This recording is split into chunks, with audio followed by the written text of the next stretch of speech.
نحمده ونصلي على رسوله الكريم اما بعد فاعوذ بالله من الشيطان الرجيم بسم الله الرحمن الرحيم رب اشرح لي صدري ويسر لي امري واحلل عقدة من لساني يفقهوا قولي. القادر قدرت والا. ومن اسمائه الحسنى عز وجل القادر والقدير والمقتدر، اور اللہ سبحانہ وتعالی کے اچھے اچھے ناموں میں سے القادر، القدیر اور المقتدر ہے، عزت و جلال والا رب. قال اللہ تعالی، اللہ تعالی کا فرمان ہے، قل هو القادر على ان يبعث عليكم عذابا من فوقكم او من تحت ارجلكم او يلبسكم شيعا ويذيق بعضكم بأس بعض انظر كيف نصرف الآيات لعلهم يفقهون. اللہ تعالی کا فرمان ہے، کل کہہ دیجئے هو القادر، وہ قادر ہے، اللہ اس بات پر، ان یبعث علیکم کہ بھیجے تم پر، عذاباً کوئی عذاب، من فوقکم تمہارے اوپر سے، او من تحت ارجلکم یا تمہارے پاؤں کے نیچے سے، او یلبسکم شیعاً یا ملا دے تمہیں گروہوں کی شکل میں، ویذیق بعضکم بأس بعض اور چکھائے تم میں سے بعض کو زور بعض کا. انظر دیکھو، کیف نصرف الآیات کس طرح ہم پھیر پھیر کے لاتے ہیں آیات، لعلہم یفقہون تاکہ وہ سمجھ جائیں. عذاب من فوقکم کیا ہو سکتا ہے؟ اوپر کا عذاب کیا ہوتا ہے؟ ہیوی رینز، پتھروں کی بارش، مینڈکوں کا برسنا، خون کا برسنا جو قوم فرعون پہ عذاب آئے تھے. جی، حکمرانوں کے ظلم اور زیادتیاں، ایئر سٹرائکس، اوپر سے گولے برسنا، آسمانی بجلیوں کا گرنا. جی، من تحت ارجلکم، ارتھ کویکس، لاوا کا پھٹ پڑنا، زمین کے وحشی جانور ہیں یا نقصان دہ چیزیں ان کا حملہ آور ہونا، زمین کا دھنس جانا، کارپیٹنگ جو کر دیتے ہیں وہ، جی آپ کے ماتحتوں یا اولاد کا نافرمان ہونا. اس کے علاوہ عذاب کی کیا قسم ہے؟ فرقہ واریت. سبحان اللہ، یہ کبھی ہم نے سوچا کہ گروہوں میں بٹنا، نفرتوں کا ہونا، گروپ بندیاں کرنا، یہ بھی عذاب کی ایک شکل ہے. یعنی باہم محبتوں کا نہ ہونا، ٹیم ورک کا نہ ہونا، گھروں کے اندر ہو، خاندانوں میں ہو، اداروں میں ہو، ملکوں میں ہو، کہیں بھی ہو، لوگوں کا بٹ جانا، تقسیم ہو جانا اور پھر ایک دوسرے کے خلاف کاروائیاں شروع کر دینا. وَيُذِيقَ بَعْضَكُمْ بَأْسَ بَعْضٍ، طاقتوں کا آپس میں ایک دوسرے کے خلاف استعمال ہونا. تو اللہ سبحانہ وتعالیٰ ان میں سے انسانوں پر کوئی بھی عذاب بھیجنے پر پوری طرح قادر ہے، پورا کنٹرول رکھتا ہے. اور ہم آیات کو پھیر پھیر کے لاتے ہیں، ایک ہی بات کو کئی طریقے سے سمجھاتے ہیں شاید کہ لوگ سمجھ جائیں، لیکن لوگ یہ بات سمجھنا نہیں چاہتے کہ یہ عذاب کی قسمیں. اللہ اس کو عذاب کہتا ہے. خصوصاً کوئی بھی ایسی آفت، مصیبت، عذاب ہوتی ہے جو انسان کو اللہ سے بدگمان کر دے، اللہ سے دور کر دے، مزید سرکش بنا دے، نافرمان بنا دے. ایک ہوتا ہے کہ کوئی مصیبت آتی ہے تو انسان توبہ استغفار کرتا ہے، لا الہ الا انت سبحانک انی کنت من الظالمین، کہ اللہ آپ تو رحم کرنے والے، میں ہی ظالم ہوں. تو وہ چیز انسان کے لیے ایک امتحان بن جاتی ہے اور اس آزمائش سے انسان کے درجات بلند ہوتے ہیں. لیکن اگر کسی بھی تکلیف کے وقت انسان اور زیادہ دین سے دور ہو جاتا ہے تو وہ عذاب ہی ہے. بالکل لوگوں کو بلیم کرنا یا اللہ تعالیٰ کو نعوذ باللہ کرنا. وقال اللہ تعالیٰ، اور اللہ تعالیٰ کا فرمان ہے، فلا اقسم برب المشارق والمغارب انا لقادرون علی ان نبدل خیرا منہم وما نحن بمسبوقین.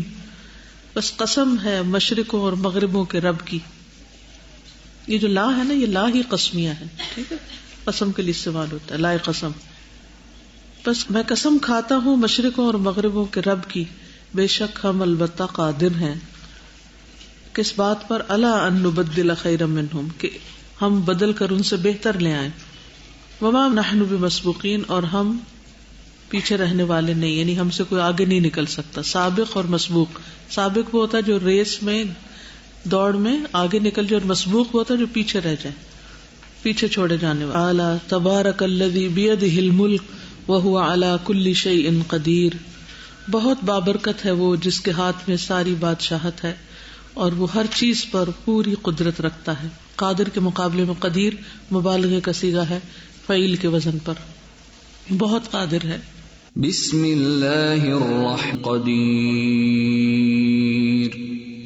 وقال اللہ تعالی، اور اللہ تعالی کا فرمان ہے، ان المتقین فی جنات و نہر، بے شک متقی لوگ باغوں اور نہروں میں ہوں گے. فی مقعد صدق، سچائی کی جگہ پر. عند ملیک مقتدر، اس بادشاہ کے پاس جو اقتدار والا ہے، پوری قدرت والا. یہ قدیر سے بھی آگے کا درجہ ہے جس میں قدرت کے علاوہ اقتدار کی بات بھی ہے. یہ جو بات کی گئی ہے کہ فی مقعد صدق، سچی بلندی اور عزت کے مقام پر ہوں گے، یہ کس کو ملے گی؟ جو دنیا میں سچے ہوں، سچائی پر ہوں، چیزوں کو ویسے ہی دکھانا جیسے وہ ہوں، ویسے ہی پیش کرنا کسی حقیقت کو جیسی وہ ہو، اس میں کوئی مبالغہ آرائی نہ ہو، اسے بڑھا چڑھا کر پیش نہ کیا جائے، اسے اس کی اصل سے گھٹایا بھی نہ جائے. یعنی اپنی طرف سے انسان پوری کوشش کرے. پھر یہ ہے کہ انسان کی ہر کوشش ناقص ہی ہوتی ہے، کوشش کے باوجود بھی اس میں کمی بیشی ہو جاتی. بیلنس قائم رکھنا سب سے مشکل کام ہوتا ہے. جو مقعد صدقین ہے نا، اس پہ میں بہت غور کرتی ہوں. کبھی تو مجھے یہ بہت ہی خوبصورت مقام لگتا ہے کہ یہاں پہ بیٹھنے والے کیسے کیسے لوگ ہوں گے، مطلب کیسے ان کی کوالٹیز ہوں گی. انبیاء ہوں گے، صالحین ہوں گے، صدیق ہوں گے. تو وہاں پر پہنچنا، اس کے لیے پھر اپنے نفس کے اوپر بڑا کنٹرول اور بہت زیادہ احتیاط کی ضرورت ہے. ابھی بھی کہا گیا نا متقین ہوں گے وہ. ایک دعا ہے، اللہم اعنی بالعلم وزینی بالحلم واکرمنی بالتقوی. تو یہ اکرام جو ہے وہ تقوی والوں کو ملے گا. وجملنی بالعافیہ اس کا لاسٹ پارٹ ہے. تو جتنا تقوی ہوگا اتنا اکرام ہوگا. اور اکرام کے لیے ضروری نہیں ہے کہ جو لوگ آپ کا اکرام کریں گے تقوی کی وجہ سے وہ کوئی آپ کو جانتے ہوں. آپ ان نون لوگوں میں جائیں گے نا، تو اگر تقوی آپ کے اندر ہے اللہ ان کے دلوں میں پیدا کر دے گا. بالکل، کیونکہ ان اکرمکم عند اللہ اتقاکم، اللہ کے نزدیک سب سے عزت والے وہ ہیں جو تقوی والے. جو چیز اللہ کے ہاں انسان کو عزت دیتی ہے، پھر وہ عزت اللہ تعالیٰ بندوں کے دل میں بھی ڈال دیتا ہے. امام ابن تیمیہ جب اس آیت پر پہنچے تھے 81ویں بار، یعنی 81 ٹائم، تو اس وقت ان کی ڈیتھ ہوئی تھی. ان المتقین فی جنات و نہر. دنیا میں اگر آپ کو کبھی کسی ایسے شخص کے پاس بیٹھنے کا اتفاق ہو جو چیزوں پر، انتظام پر، ہر چیز پر پورا کنٹرول رکھتا ہو، تو آپ کی فیلنگ کیا ہوتی ہے؟ روب ہوتا ہے اور سیکیورٹی کا احساس ہوتا ہے. کبھی کسی ڈگنیٹری کے ساتھ ٹریولنگ کا اتفاق ہوا ہے؟ کتنی سیکیورٹیز ہوتی ہیں ان کے ساتھ، اور کس قسم کی سٹنگز ہوتی ہیں، کس قسم کی جگہ ہوتی ہیں جہاں وہ ٹھہرتے ہیں. تو اس سارے ایٹماسفیئر میں انسان کی فیلنگ کیا ہوتی ہے؟ ریلیکس ہوتا ہے انسان، بے فکر ہوتا ہے، یہاں کچھ نہیں ہونے والا، ہر چیز انڈر کنٹرول ہے، یہاں کوئی خوف خطرہ نہیں. تو مقتدر کے پاس جب انسان ہوگا اس کی مجلس میں، اب دنیا میں تو کیا ہے، اگر کہیں بھی ذرا بڑی گیدرنگ ہو جائے یا کہیں بھی لوگوں کے بیچ میں بیٹھنا پڑے تو ایک فکر ہوتی، اور خصوصاً ہمارے ملک میں کہ کہیں کوئی بلاسٹ نہ ہو جائے، کہیں کوئی اچانک حملہ نہ ہو جائے، کچھ بھی. لیکن وہ ایسا بادشاہ ہے، ایسا اقتدار والا ہے، ایسا ہر چیز پہ کنٹرول رکھتا ہے کہ جس کی مجلس سچائی والی مجلس ہوگی اور جس کے پاس بیٹھ کر کسی شخص کو کسی قسم کا کوئی خوف نہیں ہوگا، نہ کوئی غم ہوگا، نہ کوئی پریشانی ہوگی. یہاں دنیا میں سب کچھ بھی ہوتے ہوئے انسان کو ایک لا یعنی سا ان نون سا ایک خوف رہتا ہے اور فکر رہتی ہے. جب مجھے فکر کیا رہتی ہے، نماز کو کتنا وقت رہ گیا ہے، لیٹ تو نہیں ہو رہے، اور فلاں کام ہو گیا کہ نہیں ہو گیا. یعنی یہ جو چیزیں انسان کے ذہن پہ حاوی رہتی ہیں، یہی چین نہیں لینے دی. کام ہو بھی چکا ہوتا ہے تو پھر بھی انسان بار بار پلٹ کے دیکھتا کہ ہاں پورا ہو گیا. یعنی دنیا میں خوشی کے بعد ایک انسان کے اندر انکمفرٹیبل فیلنگ آ جاتی ہے کہ اب پتہ نہیں کیا ہوگا. استاذہ بھی یہ متقی کے اوپر جب یہ آیت جو آئی ہے تو میں نے اپنے ہسبینڈ کو حساب دیا یسٹرڈے، تو ان کی طرف پیسے میرے زیادہ نکلتے تھے، تو میں نے ان سے کہا کہ مجھے نا یہ پیسے چاہیے نا، تو اس کے بعد میرے ذہن میں ایک دم وہ والی آیت آ گئی کہ جو حق کو باطل کے ساتھ متشابہ کر کے پیش کرنا جو ہے وہ غلط ہے، ٹھیک ہے. تو مجھے وہ بہت چیز بہت اچھی لگی، تو میرے ذہن میں وہ جو شیطان تھا وہ پروگرام بنانے لگ گیا کہ اب تم نے یہ پیسے لینے کیسے ہیں، ہوں تو میں حق پہ کیسے لینے ہیں نا. تو میں نے کہا کہ نہیں، میں نے جھوٹ نہیں بولنا ہے، اگر بولنا ہے تو پھر سچ بولنا ہے، اگر سچ بولنا ہے تو پھر اس میں میں اپنے ساتھ باطل کو کیوں ملاؤں نا. تو ابھی آپ نے جب یہ آیت پڑھی ہے متقی لوگ جنت کے بلند درجات پہ ہوں گے، ان کے پاس نہریں ہوں گی، اللہ تعالیٰ ان کو دیں گے، تو پھر آہستہ آہستہ ہم جب یہ کلاسز لیتے ہیں تو آٹومیٹکلی جب ہم یہ پڑھتے ہیں تو پھر ہم متقی کی طرف ایشورنس ہو جاتی. کل کی میٹنگ میں کسی نے مجھ سے کہا تھا کہ یقین میں اضافہ کیسے ہو. اس وقت سے میں مسلسل سوچتی ہوں اس بات پر کہ میں غور کروں کہ ہمارے ایمان میں اور یقین میں اضافہ کیسے ہو. تو یہ جو آپ نے بات کی ہے نا ابھی کہ ایک سچویشن پیش آئی، پچھلے علم کی بنیاد پر آپ نے اس سچویشن کو ڈیل کیا اور پھر اس کے بعد مزید آپ کو کنفرمیشن ہو گئی، تو اب کیا ہوا؟ یقین پختہ ہو گیا کہ صحیح کام کرنا ہی انسان کے فائدے میں اور غلط راستے پہ نہیں جانا، اس میں نقصان ہی نقصان ہے. سمجھ گئی آپ میری بات؟ تو اللہ کی کتاب سے بڑھ کر یقین بڑھانے والی کوئی چیز نہیں ہے.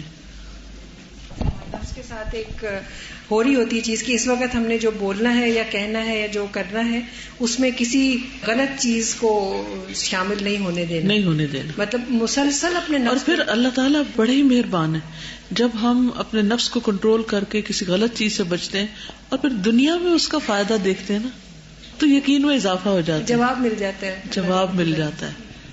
سادہ میرے یقین میں اضافہ اس طرح سے ہوا کہ ہمارا 29 پارے کا پیپر تھا اور جس دن پیپر تھا اس صبح کے ٹائم میرا پارا نہیں مل رہا تھا اور سارا دن میں پریشان رہی اور اتنی میں نے دعا کی اور مغرب کی نماز تک میری حد ہو گئی تھی، بس اینڈ ہو گیا. تو نماز کے بعد میں اللہ تعالیٰ سے رو کے مانگ رہی تھی. مجھے پیپر کی اتنی فکر نہیں تھی، بس یہ تھا کہ پتہ نہیں میں نے کیا کیا کہ اللہ تعالیٰ نے قرآن کا ایک حصہ مجھ سے لے لیا. تو مجھے بار بار رونا آ رہا تھا کہ مجھ سے کیوں چھوٹا نا قرآن کا ایک حصہ. تو میں رو کے دعا مانگ رہی تھی تو میری روم کی ایک لڑکی آئی مجھے بلا رہی تھی، تو تبھی مجھے نا امید سی ہوئی کہ شاید یہ پارا ہی لے کر آئی ہے. تو میں دعا مانگ رہی تھی رو کے، وہ آئی تو کہتی ہے بجی ہے آپ کا پارا.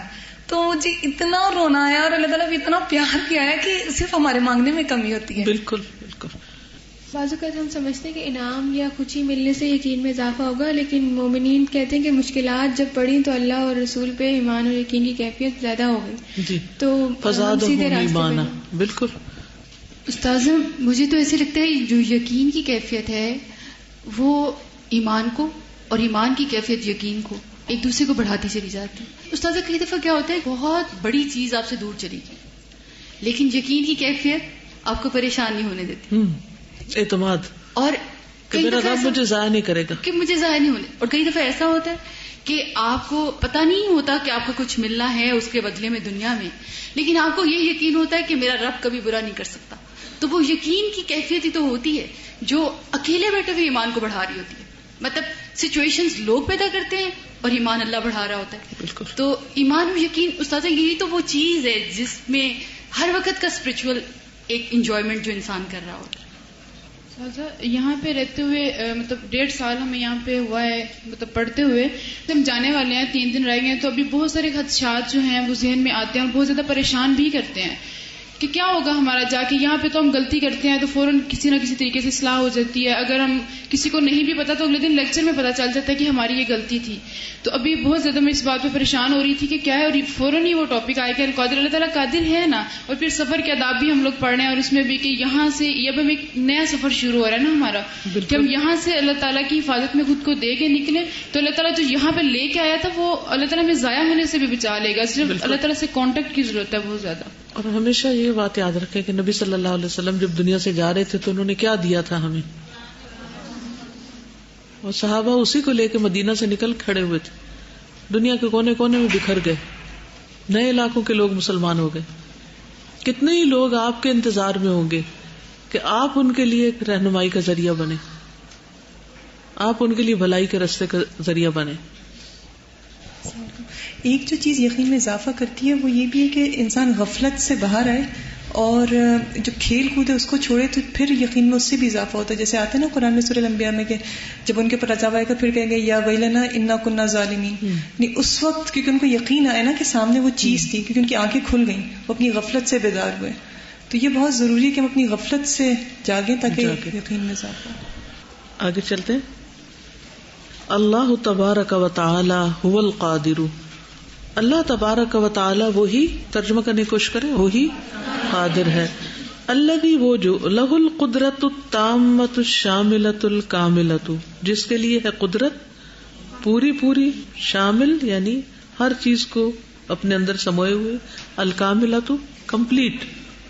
الذی لا یعجزہ شیء, وہ جو نہیں عاجز کرتی اس کو یا کر سکتی اس کو کوئی بھی چیز. ولا یفوتہ مطلوب, اور نہیں فوت ہوتا اس سے کوئی بھی مطلوب, یعنی جس چیز کو وہ طلب کرے وہ کہیں بھاگ نہیں سکتا. القادر علی کل شیء, ہر چیز پر قادر. لا یعترضہ عجز, نہیں پیش آتا یہ نہیں سامنے آتا اس کے کوئی بھی عجز یا بے بسی. ولا فطور, اور نہ کوئی رخنا. ولا جہل, اور نہ کوئی جہالت. ولا نسیان, اور نہ کوئی بھول, یعنی اسے نہیں پیش آتی. یہ ساری چیزیں انسانوں کو پیش آتی ہیں, اللہ تعالیٰ کو اس میں سے کچھ بھی پیش نہیں آتا. وَهُوَ سُبْحَانَهُ الْقَدِيرُ التَّامُّ الْقُدْرَةُ, اور وہ اللہ تعالیٰ ایسا قدیر ہے جو مکمل قدرت والا ہے. وَبِقُدْرَتِهِ أَوْجَدَ الْكَائِنَاتِ, اس نے اپنی قدرت کے ساتھ کائنات کو ایجاد کیا, وجود دیا. وَخَلَقَ الْمَخْلُوقَاتِ, اور پیدا کیا ساری مخلوقات کو. وَبِقُدْرَتِهِ دَبَّرَهَا, اور اپنی قدرت کے ساتھ ہی اس نے اس کی تدبیر کی. وَبِقُدْرَتِهِ سَوَّاهَا وَأَحْكَمَهَا, اور اپنی قدرت کے ساتھ اس کو درست کیا اور اسے مضبوط کیا. وَبِقُدْرَتِهِ يُحْيِي وَيُمِيتُ, اور اپنی قدرت کے ساتھ ہی وہ زندہ کرتا ہے اور وہ موت دیتا ہے. سبحان اللہ, یہ سارا کچھ اس کی قدرت ہے. وَيَبْعَثُ الْعِبَادَ لِلْجَزَاءِ, اور اٹھائے گا بندوں کو بدلے کے لیے, جزا کے لیے. وَيُجَازِ الْمُحْسِنَ بِإِحْسَانِهِ, اور محسن کو جزا دے گا اپنے احسان کے ساتھ.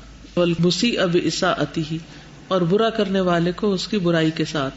الَّذِي إِذَا أَرَادَ شَيْئًا, وہ جس نے کسی چیز کا ارادہ کیا, قَالَ لَهُ كُن فَيَكُونُ, تو اس سے کہا کہ ہو جا, پھر وہ ہو گیا.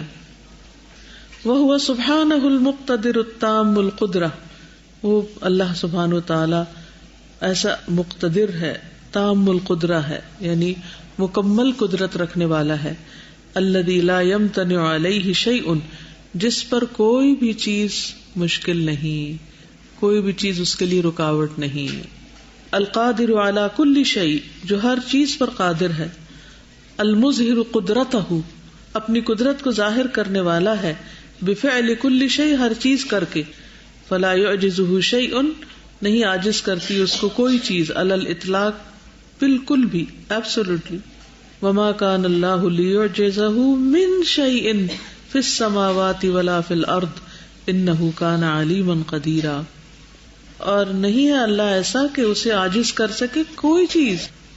کوئی چیز اس کے لیے رکاوٹ نہیں, اس کو بے بس نہیں کر سکتی, اس کے کام میں کسی قسم کا رکھنا نہیں ڈال سکتی, نہ آسمانوں میں اور نہ زمین میں. انہ کان علی, دنیا میں کوئی انسان, کوئی حکومت, کوئی بھی کریشن جو ہے وہ کتنی بھی طاقتور ہو, کتنے بھی اس کے پاس وسائل ہو, لیکن ان سب کے کاموں میں رکاوٹیں آتی ہیں. سب کچھ ہوتے ہوئے بھی وہ نہیں کر پاتے جو وہ کرنا چاہتے. صرف ایک اللہ ہی کی ہستی ایسی ہے کہ جو کچھ کرنا چاہے کوئی اس کے راستے کی رکاوٹ بن ہی نہیں سکتا. بغیر اسباب کے کاموں کو چلا لیتا ہے, تدبیر بھی کر لیتا ہے, تخلیق بھی کر لیتا ہے, ان کی تکمیل بھی کر لیتا ہے. یہ فرق ہے خالق اور مخلوق کا. کوئی کچھ کہنا چاہ رہا تھا؟ استاذہ, ایک تو اس میں ایک بہت بڑی چیز یہ ہے کہ جب ہمیں پتہ ہے کہ اللہ سبحانہ و تعالیٰ ہی قادر ہے, وہی کنٹرول کر رہا ہے, جتنی بڑی سے بڑی کوئی آفت آ جاتی ہے نا تو ہمیں دکھ تو بہت ہوتا ہے, ہم انسان ہیں, لیکن اس کا سب سے بڑا فائدہ یہ ہوتا ہے اس یقین کا کہ نہ ہم میں سے کوئی سوال کبھی کرتا ہے, نیور, کہ یہ کیوں ہو گیا, یہ کیسے ہو گیا, ہائے ایسے کیسے ہو سکتا ہے. وہ چیز آتی ہی نہیں ہے ذہن میں جس کے بعد we can move one step forward اور اپنے کاموں کو جاری رکھ سکتے ہیں، اور ہم ڈھہ نہیں جاتے پھر. تو اس کا یقین ہونا جو ہے وہ ہمارے مسلمان ہونے کے لیے بہت ضروری ہے. واللہ جل جلالہ هو الخالق، اللہ جل جلالہ وہی خالق ہے. القادر علی خلق کل شیء، ہر چیز کو پیدا کرنے پر قادر ہے. خلق العرش والکرسی، اسی نے پیدا کیا عرش کو اور کرسی کو. وخلق السماوات والارض، اور اس نے پیدا کیا آسمانوں اور زمین کو. وخلق الکواکب والنجوم، اور اسی نے پیدا کیا ستاروں اور سیاروں کو.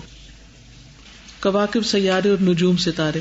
وخلق الشمس والقمر، اور اسی نے پیدا کیا سورج اور چاند کو. وخلق الملائکۃ والروح، اور اس نے پیدا کیا فرشتوں اور روح کو. وخلق سبحانہ التراب والجبال، اسی نے پیدا کیا مٹی کو اور پہاڑوں کو.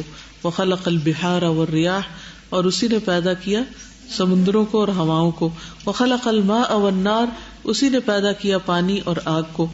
وخلق النبات والحیوان، اور اس نے پیدا کیا نباتات اور حیوانات کو. وخلق الانس والجان، اور اس نے پیدا کیا انس و جن کو.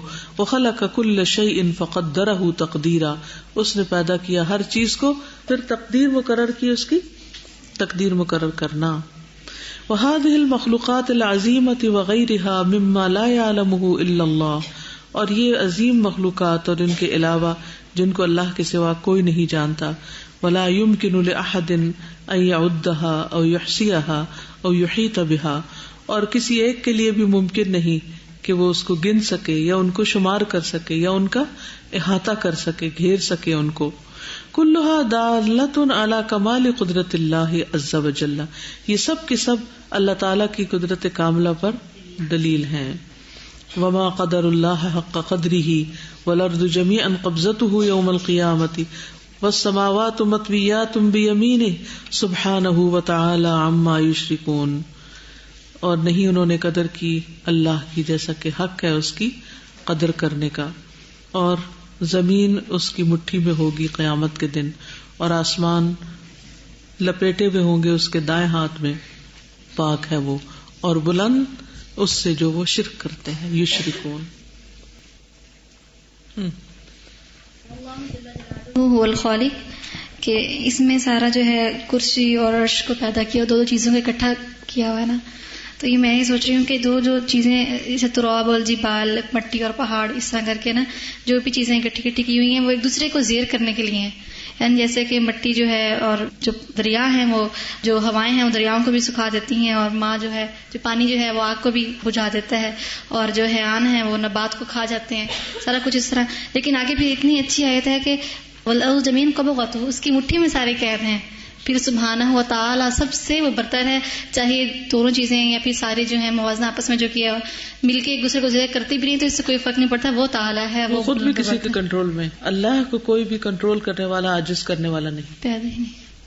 تو اس کتاب کی جو رائٹر ہیں، میں تو ان کا جو ایک پیراگراف جب سنتی ہوں اور پھر وہ جس طرح اس کو ایکسپلین کرتے ہیں اور پھر نچوڑ میں جو آیت لاتے ہیں، مطلب کچھ رہ ہی نہیں جاتا کہ، اور کتنی سمپل لینگویج، کچھ رہ ہی نہیں جاتا. استاذہ میں تو اللہ کا شکر ادا کرتی جسے توفیق دی کہ اس کتاب کی سلیکشن کی جائے، الحمدللہ. الفاظ اتنے آسان ہیں، اتنے آسان، لیکن استاذہ جا کے دل اور دماغ دونوں پہ لگ جاتے ہیں.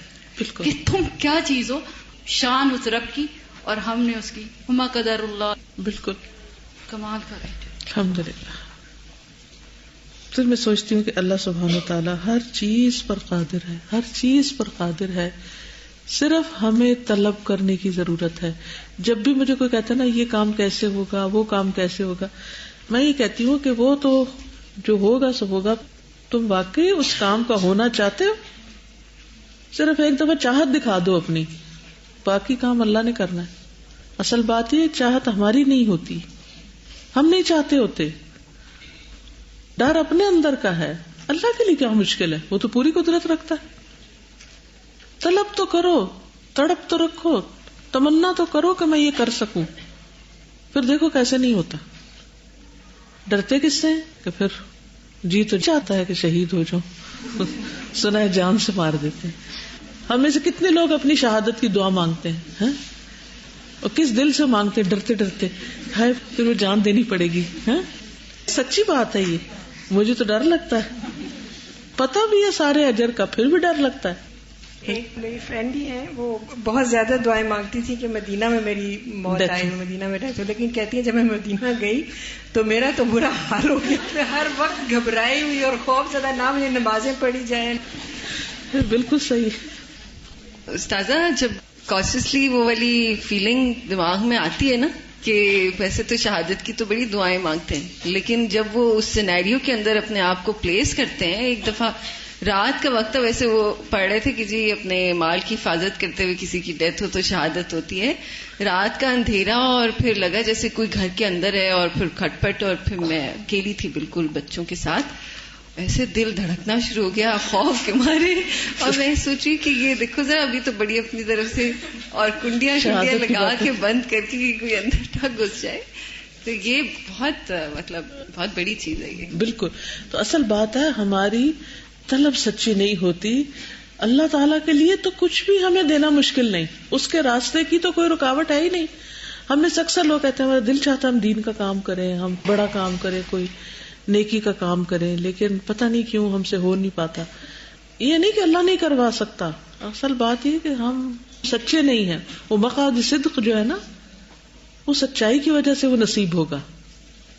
عفواً میں اردو میں بات صحیح نہیں کر سکتی، لیکن جو میں بات شیئر کرنا چاہ رہی تھی یہ کہ فی مقعد صدق، یہ بھی انہی لوگوں کو مل جائے گا جنہوں نے دنیا میں، جیسے ابراہیم علیہ السلام کا آج ہم نے پڑھا تھا کہ اس طرح رب هب لی حکما والحقنی بالصالحین واجعل لی لسان صدق، یہ والا جو ان لوگوں کو مل جائے گا. اور دوسرے کی شہادت والی، تب میں چھوٹی تھی افغانستان میں بھی ہمارے آنکھوں کے سامنے رشتہ دار شہید ہو رہے تھے، اس طرح کے بہت وہ دیکھے.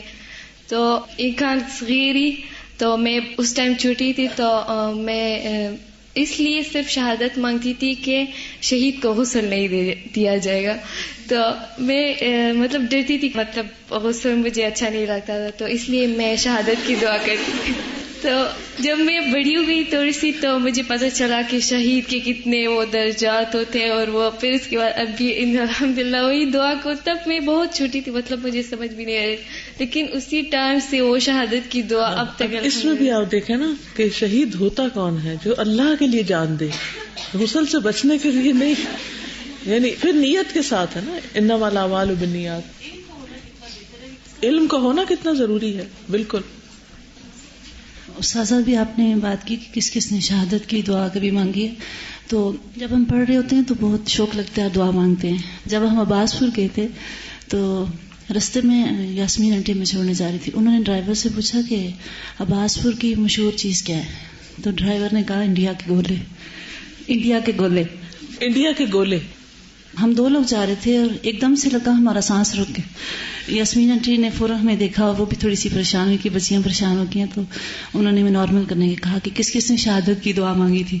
تو اس وقت مجھے لگا کہ ہم بس دعا مانگیں اور دل سے جب مانگیں، اور جب صورتحال پیش آئے تو پتہ چلتا ہے کہ دعا میں اور جو حقیقت میں پیش آ جائے تو پھر کیا فرق ہوتا ہے. ابھی میں کبھی کبھی ان چیزوں کو یاد کروں تو ایک تھوڑی سی دیگری میں یوں ہو جاتی ہوں کہ وہ وقت جب پیش آیا تھا تو کیسے لگتا تھا پھر. بالکل.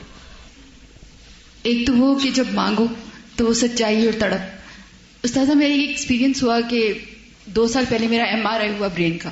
تو جب اس مشین میں مجھے جانا تھا، اس کے اندر مجھے لے کے جا رہے تھے، تو استاذہ بالکل قبر ہوتی ہے وہ، بالکل قبر کی فیلنگ ہوتی ہے وہ. تو اب میں نے وہ سارے اپنی جویلری کے چیزیں اتاری، وہ جو ٹاپس پہنے ہوئے تھے یا کوئی بھی چیز.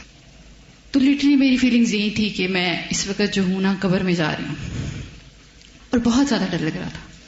ڈر کچھ عجیب سا تھا، یعنی کہ ابھی اس قابل تو نہیں، ابھی تو شروع کیا تھا کام اور یہ سب کچھ. لیکن استاذہ جس وقت میں اس کے اندر چلی گئی، اور میرے کانوں پہ بھی انہوں نے وہ لگا دیے، وہ بند کر دیتے ہیں کہ ساؤنڈز آئیں نہ، پھر بھی آتی ہیں. استاذہ الحمدللہ، اللہ کرے موت کے وقت بھی وہی وقت ہو کہ ایک دم شہادت والا شوق دل میں آ گیا اور سارا خوف دور چلا.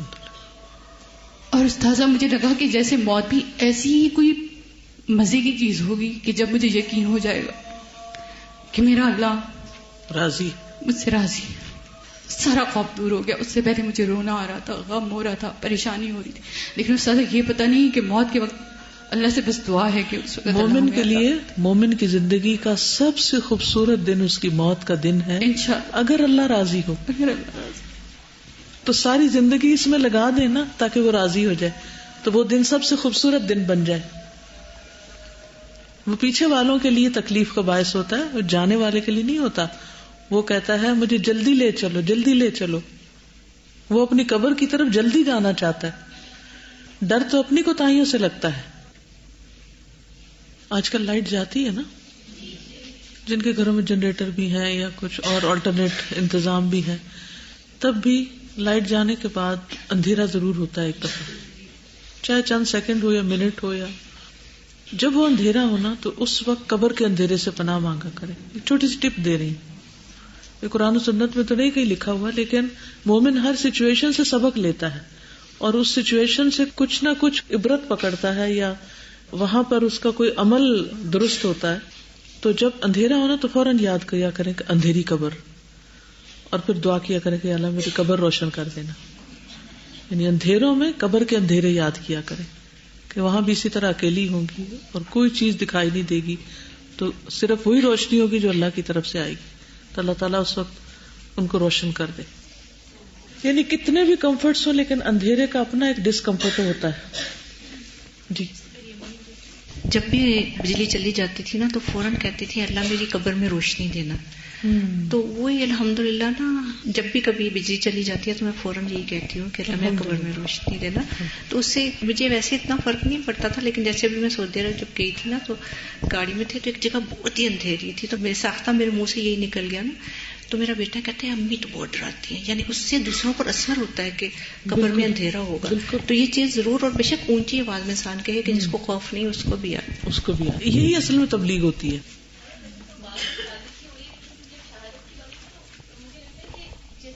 ایک ایک اسٹیپ کر کے آپ کو ہوتا ہے کہ شہادت کے خوف پہ قابو پاتے جاتے ہیں کہ کتنی مشکلات ہوں گی. جیسے میدان جنگ میں لگتا ہے مرنا پھر بھی شاید نسبتاً آسان ہو، لیکن جیسے ڈاکٹر عافیہ نے اگر شاید سوچا ہوگا کہ مجھے شہادت مل جائے، تو آج کے دور میں تو اور بھی ٹف ہے. وہ ساری اذیت جو اتنے سے سہ رہی ہیں تو پھر اور بھی زیادہ وہ لگتا ہے.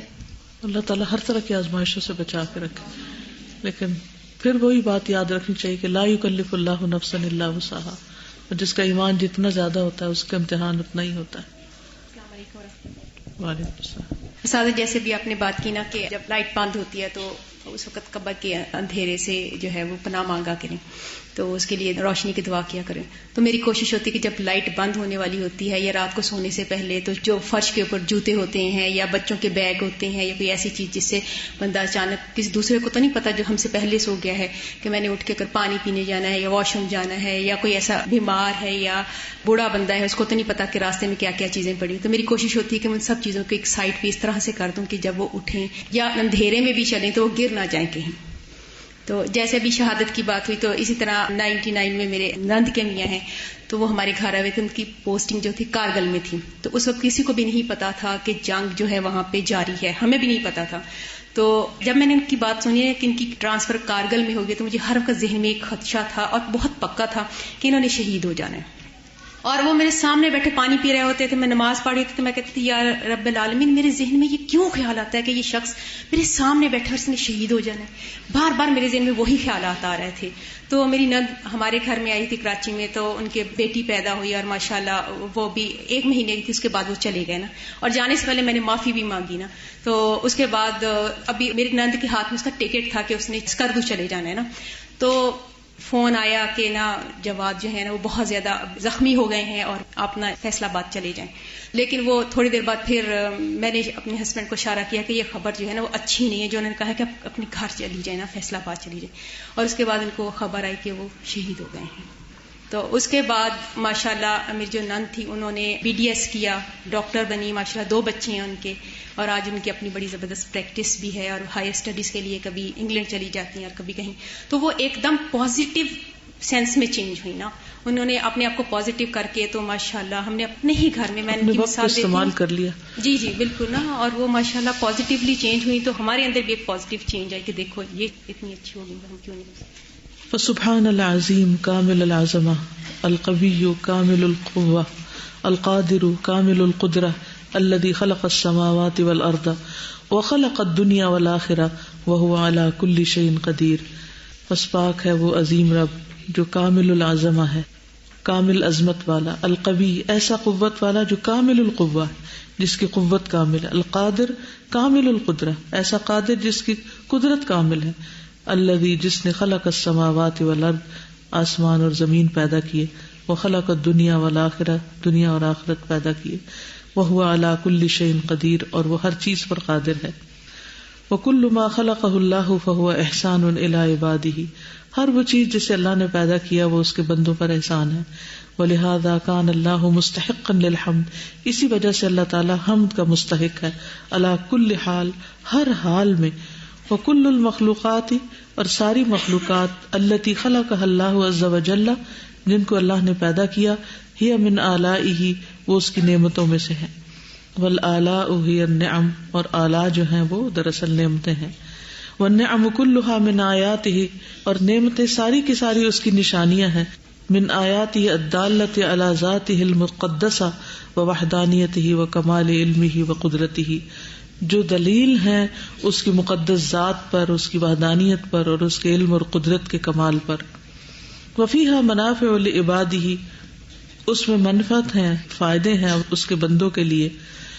غیر الاستدلال کما فی خلق الشمس والقمر واللیل والنہار والنبات والحیوان فإن هذه كلها من آیاتہ وفیہا نعم عظیمۃ علی عبادہ غیر الاستدلال. وفیہا منافع لعبادہ اور اس میں منفعت ہیں، فائدے ہیں. کن میں؟ نعمتوں میں. غیر الاستدلالی بغیر کسی دلیل کے بھی. کما فی خلق الشمس والقمر جیسے سورج اور چاند کے تخلیق میں، یعنی اس کے لیے بڑے بڑے دلائل لانے کی ضرورت نہیں، سب کو پتا ہے کہ سورج چاند کے کیا فائدے ہیں. واللیل والنہار اور رات اور دن اور نباتات اور حیوانات. فإن هذه كلها من آیاتہ پس بے شک یہ ساری کی ساری اس کی نشانیاں ہیں. وفیہا نعم عظیمۃ اور ان نشانیوں کے اندر عظیم نعمتیں ہیں. علی عبادہ اس کے بندوں پر یا اس کے بندوں کے لیے. غیر الاستدلال بغیر دلیل کے. وہ خود دلیل ہیں، یعنی کہ اس سے کوئی دلیل پکڑنے کی ضرورت نہیں ہے، اٹس سیلف ایکسپلینیٹری. ٹھیک ہے. فہی توجب الشکر یہ سب نعمتیں کیا کرتی ہیں؟ شکر کو واجب کرتی ہیں. لما فیہا من النعم اس وجہ سے جو بھی ان کے اندر نعمتیں ہیں. کن کے اندر؟ ان تمام آیات کے اندر. وتوجب التذکر اور نصیحت کو واجب کرتی ہیں. لما فیہا من الدلائل اس وجہ سے جو ان کے اندر دلائل موجود ہیں. علی عظمت البارئ وقدرتہ اللہ تعالیٰ کی عظمت اور اس کی قدرت پر. بارئ پیدا کرنے والا. کما قال سبحانہ جیسے اللہ تعالیٰ کا فرمان ہے وَهُوَ الَّذِي جَعَلَ اللَّيْلَ وَالنَّهَارَ خِلْفَةً لِمَنْ أَرَادَ أَنْ يَذَّكَّرَ أَوْ أَرَادَ شُكُورًا اور وہ اللہ وہی ہے جس نے رات اور دن کو بنایا ایک دوسرے کے پیچھے آنے والا، ہر اس شخص کے لیے جو ارادہ کرے کہ نصیحت پکڑے یا ذکر کرے یا ارادہ کرے کہ شکر گزار بن جائے. یعنی اللہ تعالیٰ نے رات اور دن بنائے جو ایک کے بعد ایک آتا چلا جاتا ہے، لیکن اس میں نشانی کس کے لیے؟ جو نشانی لینا چاہتا ہے، جو نصیحت پکڑنا چاہتا ہے یا شکر گزار بننا چاہتا ہے. عبد یدعوہ الی عبادۃ اللہ داعیان وکل عبد اور ہر بندہ یدعوہ دعوت دیتا ہے اس کو الی عبادۃ اللہ اللہ کی عبادت کی طرف. داعیان دو داعی یعنی دو بلانے والے، یعنی دو چیزیں موٹیویٹ کرتی ہیں انسان کو اللہ کی عبادت پر. داعی الشکر و داعی العلم شکر کا داعی اور علم کا داعی. ٹھیک ہے. فإنہ یشہد پس بے شک وہ مشاہدہ کرتا ہے نعم اللہ التی اللہ کی نعمتوں کا وہ جو لا تحصا گنی نہیں جا سکتی، مبذولۃ لکل مخلوق جو خرچ ہو رہی ہیں ہر مخلوق کے لیے. وذالک داع الی شکرہا اور یہ چیز اس کو شکر کی طرف دعوت دیتی ہے. وقد جبلت النفوس علی حب من احسن الیہا اور انسانوں کی جبلت میں رکھ دیا گیا ہے، انسٹنکٹ میں ہے کیا؟ علی حب اس چیز کی محبت من احسن الیہا جو اس کی طرف احسان کرے. یعنی انسانوں کے اندر یہ بات رکھ دی گئی ہے کہ جو ان کے ساتھ اچھا کرے گا وہ اس کی طرف مائل ہوں گے، اس سے محبت کریں گے. بہت سے لوگوں کو یہ شکوہ رہتا ہے کہ ہم سے کوئی محبت نہیں کرتا، ہمیں کوئی پسند نہیں کرتا. اچھا، وہ بلیم دوسرے کو کر رہے ہوتے ہیں، قصور دوسرے میں ڈھونڈتے ہیں، جبکہ خود وہ دوسرے کے ساتھ صرف اس لیے احسان نہیں کر رہے ہوتے. بس میاں بیوی کی لڑائی میں بھی ایک دوسرے کے ساتھ شکوہ ہے کس چیز کا؟ کہ یہ مجھے توجہ نہیں دیتے، یہ مجھے پیار نہیں کرتے، یہ مجھے کچھ سمجھتے نہیں، میری کوئی امپورٹنس نہیں، میری کوئی اہمیت نہیں، میرے لیے ٹائم نہیں، میری ضرورتوں کا خیال نہیں. یہ شکوے رہتے ہیں نا لوگوں کو ایک دوسرے سے، لڑائیوں جھگڑوں میں خاص طور پر. اور خود ہی یہ ساری کیلکولیشن کر کے چونکہ یہ نہیں کرتے، اس لیے مجھے تو اب جواب میں یہی کرنا ہے کہ نہ مجھے توجہ دینی ہے، نہ محبت دینی ہے، نہ خیال رکھنا، نہ ٹائم دینا، مجھے بھی نہیں کرنا. اچھا، اس سے اصلاح نہیں ہوتی. کیا ہوتا ہے پھر؟ الٹا مزید کام خراب ہوتا ہے.